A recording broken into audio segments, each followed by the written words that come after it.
there lies a constant tension in the Bible between the flesh and the spirit, the worldly versus godly. And if you are a Christian today, I'm saying a born again, you believe in Jesus as your Savior, you have professed faith in Him, and you walk in that.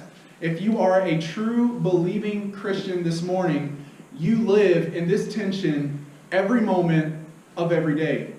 There is not a millisecond of time where this tension is not around you. Paul says, when I want to do good, evil is right there with me. Right? It is a constant tension every moment of every day that we live in.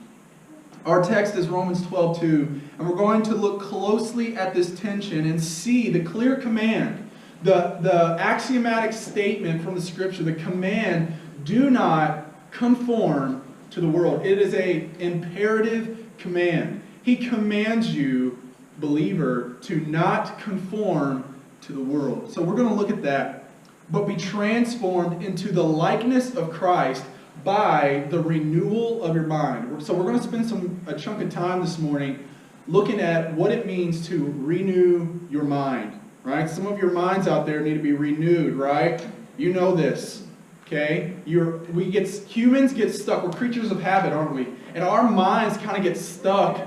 Even if it's something that's not right or we're totally wrong about, we still think the same way. Like our minds are just cruising at like the same pace, and we're always stuck into something. So we're going to look at what that means to renew our mind. But this tension is in every decision you make. Every attitude, every thought will either be Christ-like or it will be anti-Christ. That's the only options that are available for you. So you will be stuck in one of those things. You will either conform to the world or you will transform through the Spirit. Got it? All right, so let's look at it. Let's start with our first line. Do not be conformed to this world. The first thing I want to look at is, what is the world and who are they? What are you in danger of conforming to? There was a danger that Paul understood for the Jews to conform to the people around them. If you look at the Old Testament, the Israelites were always conforming to other gods and other cultures around them. And so they were always commanded, anytime they took over a new city, don't take their gold, don't take their idols, don't take their women, right? Don't even take their cattle. Don't taste, don't touch, do not handle, do not conform to anything that is of the world. You be holy, you be mine, you be set apart. What is the world that is identified here? Who are they? So let's look at some scriptures for context. John 15:19 says, if you were of the world, right, the world would love you as its own. But because you are not of the world, but I chose you out of the world, therefore the world hates you. What John says there is the world is those that are not chosen by God. If you are of the world, you are not of God. The world is the people that are not chosen. And then look at 1 John 2:15. I think I have these backwards. 1 John 2:15. Do not love the world or anything in the world. If anyone loves the world, love for the Father is not in them. So it says, do not conform to people that do not love the Father.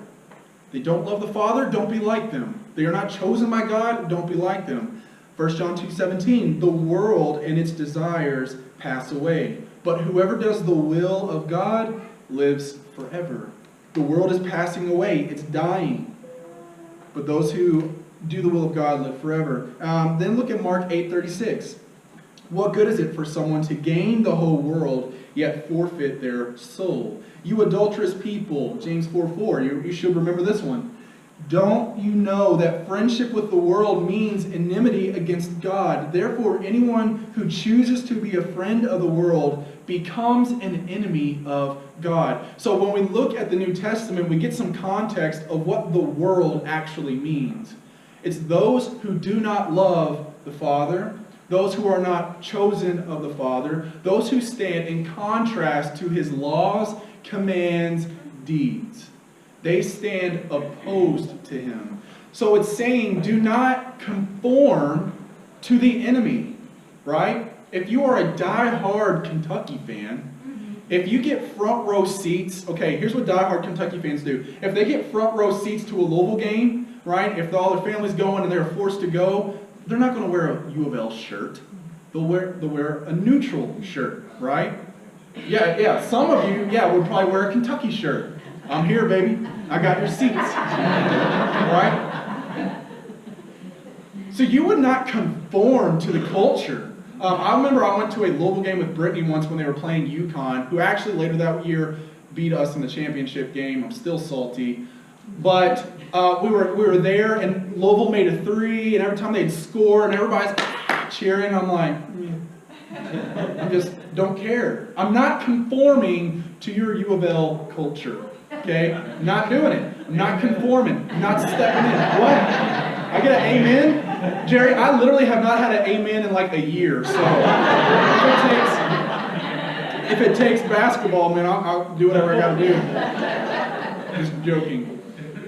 But yeah, so you wouldn't conform to the enemy. In the same way, it says, do not conform to the world. Do not conform to those who do not love the Father. Don't conform to those who are not chosen by God.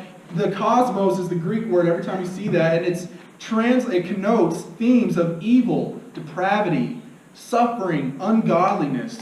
And so I really want to do something. I want to make it clear that those who are in the world, who are identified as being worldly, are not saved. Okay? If you are with the world, you are not of God. The world, they are children not of God, but children of the devil. Friendship with the world is enmity with God. So here's Paul's logic. People who are not saved, okay, the unsaved, the lost, they have not conformed to worldly living. They are in their nature worldly, right? They're in their nature worldly. You cannot conform to that which you are. Okay? So I came out of the womb a man, a male. Well, not a full-on man, but a male, right? I had a beard when I came out of the womb. I'm pretty sure John did. But I've never conformed to that, right? My dad taught me manly traits and qualities, but I was always a male, and he couldn't change that. Nobody could. I was a male, right? I know we live in different times, but I was a male. I didn't have to conform to that which I was. I have always been that way. You never, listen to me, you never became worldly, okay? You were born worldly. You were born on this side. You were born opposed to God's wills and commands and laws. You were totally depraved. I don't think we will fully understand the weight of Genesis 3 until it is all said and done and how horrific that event actually was. But you cannot conform to that which you already are. You never became worldly. So I think that's why Paul says, don't conform to godliness. You cannot conform to godliness. That's outside of your nature.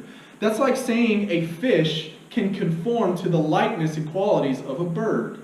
A fish cannot do that because it's outside its nature. You can conform, if you're a Christian, back to worldly qualities because that's what you once were. But if you're going to be like God, you don't need conformity. You need to be transformed, right? A completely new creature. It is something outside of your nature, outside of your will, and that is only done by God. That is absolutely true. For the saved, there is a daily danger for you and I to be like those, to want to adopt their qualities and their traits and to flow with them who hate the Father. Now, they may not tell you that they hate the Father, but through the Father's eyes, they hate the Father. And why would we want to conform to that which hates our Father? It says, don't conform. Don't be like them. Conformity here is behavior in accordance with socially accepted conventions or standards. Paul gives us the command to not think, believe, act, accept, or agree with godless ways of living. You stand actually opposed. So let's ask the question, what does worldly living look like? It gets messy, doesn't it? There's maybe some blurred lines sometimes. The philosopher Friedrich Nietzsche didn't say anything new when he said this. Does anybody know Nietzsche's famous quote? God is dead, right? That's his famous quote. Philosopher who set a new standard in Western thinking and philosophy. God is dead is what he said. God is dead, but he really didn't say anything new. In fact, he hit the nail on the head when it comes to describing worldly living. Nietzsche said this in his kind of philosophy: the world does not need God as a source for morality, value, or order in the universe. We create our own values, morals, and law as individuals. We are not to be ruled and governed by a supreme power that we can't see or affirm. You discover your own happiness. Does anybody know what happened right after Nietzsche and his philosophy? What happened right after them? It's this little thing called communism. The Nazi Party and the Aryan race began to sprout, and the mass killing of Jews across the nation. Right after Nietzsche's philosophies, Hitler loved this, adopted a lot of his thinking, and it spread. It was cancer throughout the world. What Nietzsche said, though, was nothing new. Satan tempted Adam and Eve to be their own God. Worldly living is saying, I am independent. I do not need you. I will be my own God, and I will do what I want to do. That's what worldly living is. It's a disregard of God's authority, power, and rejection of his love. And if you're not careful, conformity to godless ways of living is very, very, very easy. Very easy. I felt this tension in the 6th grade when I was shown my first pornographic image in class. Mr. Brain's class. It wasn't his fault, right? Yeah, some of you guys know who I'm talking about. He was out of the room. This kid said, hey, look at this. Slid me a piece of paper. It was underneath another piece of paper. I opened it up, and there it was, that image. And I closed it awkwardly in 6th grade. Slid it back and was like, didn't know what to say or do. And man, I felt this tension ever since 6th grade. And you could probably start to feel it really in 5th grade, right? But I felt this. I love God with all my heart, but I'm really starting to understand that there are some things in this world that are not right. That for everybody else to look at this was cool and awesome. And all the guys in there were high-fiving and looking at it and passing it around. But I felt this tension in the 6th grade that this is not right. This is wrong. And I felt this tension. But I also felt worldly flesh, man. Like that set like something crazy in my brain. What was that? Right? Went home and it was very strange being around my mom and sisters. Seriously, that's what that does to us. It's just crazy. And this tension, it just got worse and worse and worse. In high school, I was really Christian-y, right? I would drop on my knees in the hallway and pray because I love God, and I didn't care who knew. But that tension really started to wear on me.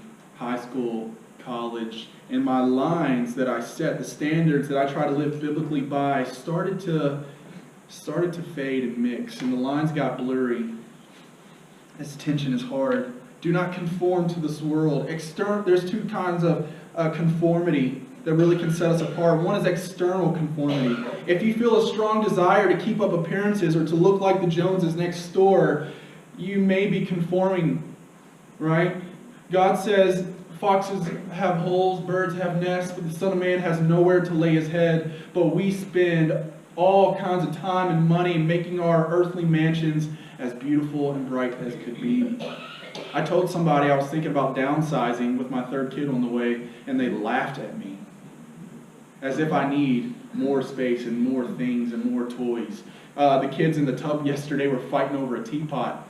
All right, they were both yanking on both ends, and that's my favorite opportunity. I love it when they fight over toys because I will take that toy and I will throw it in the trash. So I can get rid of toys and teach them a lesson. Oh, you fight over this? Bye-bye toy. Gone. Out of here. What's next? Please fight over something else, kids. So, there is a tension. High schoolers, middle schoolers, you do not have to have the most updated pieces of technology. You don't have to look like everybody else. You don't have to wear a jean jacket. All right? What's up with jean jackets? They're coming back. Some of you guys can dust them off because they're back in. Yeah. Pop that collar. Walk strong. I'm back. I was at Bernheim Forest yesterday, and this guy was jeaned up from like head to toe. And it was like a jean undershirt too. Jean jacket, jean undershirt, jean. Okay. But with American culture, where do we draw the line between what is godly and what is ungodly? Shows we feel like we have to watch because everybody's watching it. What if you are not up to date, students, on like the most updated Marvel movie? What if you haven't seen Black Panther yet? Who cares? All these questions of what really matters at the end when we get said and done with everything, none of that matters at all. It does not matter who won the ball game yesterday. It does not matter what movies you have seen or how much knowledge you know on comics. None of that matters. Why do we feel the need to conform to worthless, useless things? There is a command in the Bible that says, do not conform to this world. Now, not all of those things are in and of themselves evil. Hear me out. I love movies. But be careful. Don't conform. Don't go with the flow. The only thing that goes with the flow are dead things. Right? They can't swim upstream. To be a Christian is to go against the grain, is to swim up the stream. We are called to be set apart and to be different. Do not conform to this. How about internal conformity? That you value yourself by the things that you see. Maybe you're judgmental. Maybe you laugh at the things that God hates, watching the shows that God despises, wasting all your time on unimportant things. What does God really want for your life? Do not conform to this world. You don't have to be like them. God has made you unique. If you conform to them, you literally are, as Pink Floyd would say, another brick in the wall. But God has called you to be unique and separated and apart, and it's uniquely beautiful. It's divinely inspirational when I see a youth go against the grain. When I see a senior adult. Yesterday I was in a meeting, and we were talking about how to reach the younger generation. And this literally almost brought me to tears in that meeting yesterday. It was for the association. I was probably one of the youngest guys in there. Everybody else in there had gray hair. And they were trying to figure out how to reach the youth. They weren't leaving it up to the young people. It was their responsibility to go and get those kids for the gospel. It was their responsibility to help their church grow in the youth program, not leave it up to the young guys. Go figure it out on your own. No. We're going to go get them. We're going to go do something and pull them. We're going to go get them. And they were in there fighting. I just love that. Conformity. John Piper calls this the Christians indigenous. He calls Christians indigenous pilgrims. Indigenous is in that we are of the world. We are in the world, but we're not of the world, as the text will say. Let's look at John 17:15 here. It says, here's Jesus praying, I do not ask that you take them out of the world, but that you keep them from the evil one. They are not of the world, just as I am not of the world. Sanctify them in your truth. Your word is truth. As you sent me into the world, so I have sent them into the world. And for their sake I consecrate myself, that they also may be sanctified in truth. Listen to what this is telling us today. God doesn't want you to separate yourself from the liars, the sexually immoral, the evil in geographical terms. He doesn't want you to separate yourself from them geographically. He actually wants to send you in the midst of them. Be around them, be with them, share the gospel with them, but be not of them. Be in them. Don't go and build gated communities and separate yourself from ungodly people. Actually, I'm going to do the opposite, Father. I pray that you will send them into the world as you have sent me. We send our students into high school every day, into a world full of ungodliness. Are you preparing them for that? Are you helping them navigate that? God doesn't want us to just separate ourselves and turn a shoulder to them. He wants us to be around them, share the gospel. We're indigenous, but we are also pilgrims. We are pilgrims in this land, and we have a mission. You are unique in Christ. Let's look at the next part. But be transformed, okay? Opposite side. But be transformed by the renewal of your mind. So instead of conformity, he tells you to be transformed, okay? So you're either going to do one or the other. Transformation here is dramatic change. Where conformity can be kind of slow and subtle, transformation is transformation. It's a completely different change, dramatic change in form or appearance. So here's what transformation is not, all right? Transformation is not picking up a few new traits or habits, okay? It's not learning a few new Christian songs or jumping into the Bible a little bit more than you used to. Transformation is moving from two different things. It's a dramatic change, polar opposite, one to another. And the transformation over time should be apparent. It should be apparent that you are a Christian. Coming home from that sad Tennessee-Kentucky loss, I was in the truck with Scott and the boys. And Scott graduated with an accounting major, right? Accounting major, pretty smart guy. But does the work of an engineer, right, at UPS. And so him and Trey were discussing it, and he's like, well, didn't you have a different degree? Why are you doing that? And he says, well, it's all the same thing. It's crunching numbers, right? We're crunching numbers all the time. So it's not like he had to learn welding or something completely different than what his degree was in, right? God's will and men's sinful will doesn't mix. We can't live kind of in the world and kind of in God's will at the same time, right? God doesn't want that. Do not conform to that, but be different. It's welding and accounting, two different things, right? Totally separated.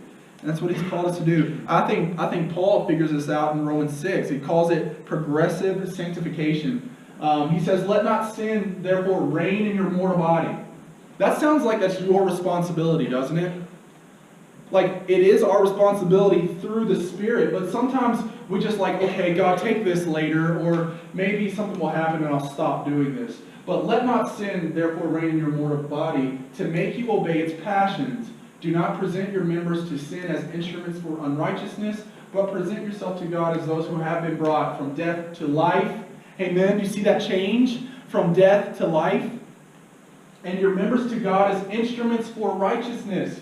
For sin will have no dominion over you, since you are not under law, but under grace. And then again, 1 John, if anyone loves the world, the love of the Father is not in him. This transformation is from death to life. There should be change in us. We should look very different from this world, that they should want to know the God that is in us. This transformation is a transformation from sin to looking like Jesus. And this transformation won't happen unless you're putting to death sin in your life. Now let's look at this. It says, be transformed by the renewal of your mind. Renewing your mind is a task that you cannot do, okay? But it's something that God can do in you and through you. So when you were a baby, we're about to have this new, our third child, Griffin, maybe. You like it? I like it. Yeah. Okay. We're still working on baby names. Like kid 3, you've already used up the good ones, you know? So you're really trying to figure out what are we going to... Sorry, kid. So when a baby is born, okay, if you're blessed by the Lord, a baby comes out with 2 ears, 2 eyes, a nose, toes. I love baby toes, don't you? They're so cute. Baby toes, little fingers, and bicep muscles, okay? I don't automatically take baby Griffin and say, hey, Griff, let's go lift some weights, right? I don't give him a dumbbell and say, grip this. Let's go climb the monkey bars, infant. An infant has muscle there, but it's not developed. It hasn't matured yet. It has eyes, and I'm not sure what babies see. I think it's just a blur. You know when Jesus was healing that man, and he's like, well, I can see, but everything looks like trees, right? And then Jesus is like, and he's like, oh, okay, now I see it.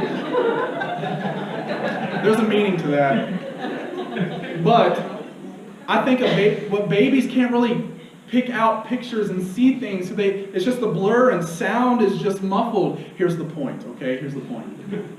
When you are a baby Christian, God has given you spiritual baby eyes and spiritual baby ears and spiritual baby muscles that will, over time, transform into His likeness.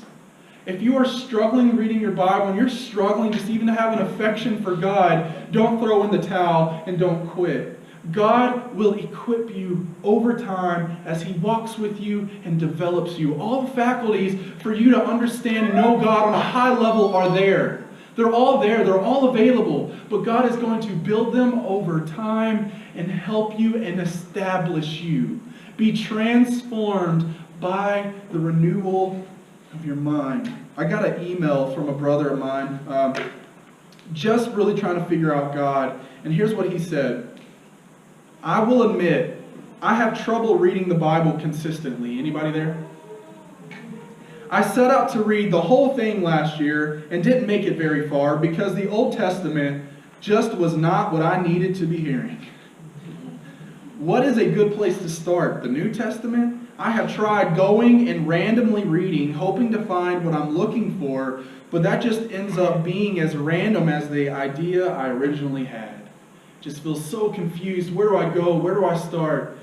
God can help you, and God will transform you as you keep going and keep fighting, keep moving. How many of us find the process of mind renewal daunting? You look at the Bible, how am I supposed to renew my mind? Where do I start? When Riley was little, she was afraid of the big slides at the park. Now she goes down on her belly, right? She grew up and understands now that she shouldn't have fear of that until she falls, probably breaks something, right? But now, something that she was so afraid to jump on and go down, now she's flying down. Knocking on doors is not easy, and the first time you do it, it is daunting and terrifying. It's the big slide at the park. But then, when the Lord really starts to pull and draw and change you, and you start to look like Christ, you cannot wait. You want to go and talk to people about Christ. Change your mind. Now, how do we do this? We'll close up with this. How do we renew our mind? The Bible tells us that to renew our mind, we must set our minds on things. Okay? Colossians 3:2. Now look at this. I want you to notice. Set your minds on things that are above, not on things that are on earth. So it says literally to set your mind. Several times in the New Testament. Mark 8:33.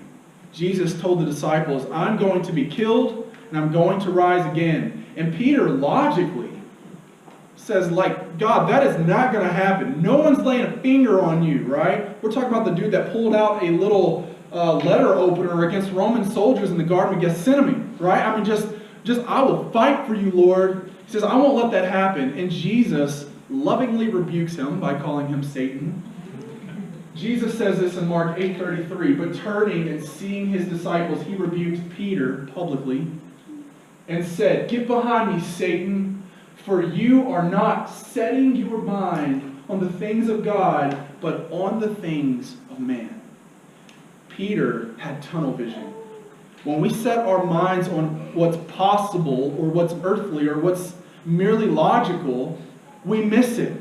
Set your minds on things that are above. And what God is above, supernatural, can absolutely do anything. Absolutely. Philippians 4:8 says, finally, brothers, whatever is true, whatever is honorable, whatever is just, whatever is pure, whatever is lovely, whatever is commendable, if there is any excellence, if anything is worthy of praise, think about these things. How do you select your next movie? When you're watching it, ask yourself this question. Is this true? Is this honorable? Is this just? Here's a big one. Is this pure? Is this pure? Is this lovely? Is this worthy of, is this commendable? Is it excellent? Is it worthy of praise? Does this make me look like my Jesus? And if it doesn't, you turn it off. You turn it off. You cannot renew your mind unless you set your mind on things that are above. If you set your minds on earthly things all day, every day, all you will get is earthly wisdom, which is about as good as Riley's wisdom right now, who was chewing on toothpaste this morning. Just that's what earthly wisdom gets you. Set your minds. Set your minds on things. Listen to me, students. I'm talking to you, Lane, right there. You. Set your mind, okay, on things that are above. Your other friends at school are not going to do it. They're not going to be thinking about what is lovely and commendable, missions, sacrificing for God, feeding the homeless downtown. They're not thinking about those things. Think about those things. Put your mind upon them every day. You have to do the daily task of setting your mind, intentionally putting your mind on that which is godly. Because if you don't, like Peter, you will miss it. You will miss the goodness of God. You will miss the glory of God. You will not have desire for God. Peter was trying to tell Jesus to not do the most glorious thing in the world. Peter was telling Jesus in that moment to not save his very own soul. He didn't even recognize it. He was telling Jesus to not save you or me. How foolish of Peter. But he was setting his mind on things of this earth, not on the things of God. So listen to me. Set your minds there. Don't be like the world. How do you not be like the world? You take your brain and you put it on Christ all the time. You think about whatever's true, honorable, just, pure. You see your family members watching something that is not pure, don't ask them to turn it off. Just go turn it off. This is not pure. This is not lovely. This is not good. This looks like people who watch this are people who do not love God. That's what John would tell us, isn't it? That the worldly, are those who do not have the love of the Father.